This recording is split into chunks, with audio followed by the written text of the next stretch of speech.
It's okay. मैंने उनकी किसी बात का बुरा नहीं मनाया। नहीं, बट स्टिल मुझे बहुत बुरा लगा। मामा को इतना रूड नहीं होना चाहिए था तुमसे। एक्चुअली पास्ट में जो कुछ भी हुआ है ना, उसकी वजह से रिश्तों पे बहुत सी गर्द छा गई है। आई अंडरस्टैंड, लेकिन शायद अगर मेरी मामा होती तो वो आपको देखकर ऐसे ही रिएक्ट करती, इसलिए मैंने इस बात को सीरियसली नहीं लिया। Don't worry.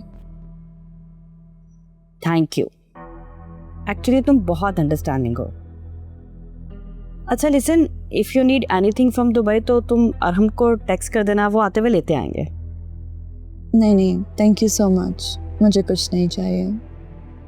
Okay, bye.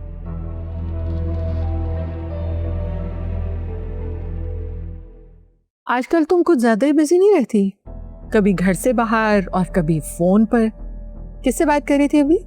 Mama Sasha की कॉल थी, उसी से बात हो रही थी। तुम्हें मैंने मना किया है ना कि इस लड़की से दूर रहो, मत इतनी लिफ्ट कराया करो। Mom relax please. वो बस मुझे इतना बता रही थी कि अरहम भाई इसी हफ्ते पाकिस्तान वापस आ रहे हैं। Oh wow! और तुम इस बात पर खुश हो रही हो कि उसने बजाय अपनी मॉम को और बहन को बताने के अपनी बीवी को बताना मुनासिब समझा। वाह! मामा, आपको तो इस बात पर खुश होना चाहिए। आप भी तो यही चाहती थी ना कि अरहम भाई किसी हाल पाकिस्तान आ जाए और अपना बिजनेस देखें। लेकिन वो मेरे कहने पर नहीं, अपनी बीवी के कहने पर आ रहा है।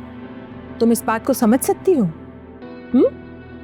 All that matters to me is that Arham भाई वापस आ रहे हैं, और बाकी जो आपकी फैमिली पॉलिटिक्स है ना, उससे मुझे दूर रखें प्लीज।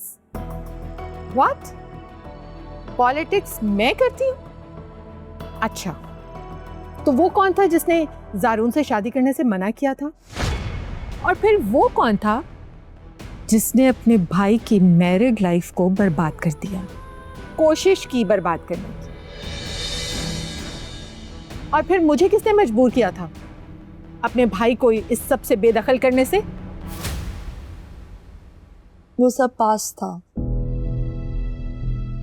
अब हमारे दरमियान सब कुछ ठीक हो रहा है मामा, तो बार बार वही बातें दोहराने की जरूरत क्या है? मुझे तुम्हारी बिल्कुल समझ में नहीं आती है। पता नहीं तुम जिंदगी में क्या करना चाहती हो।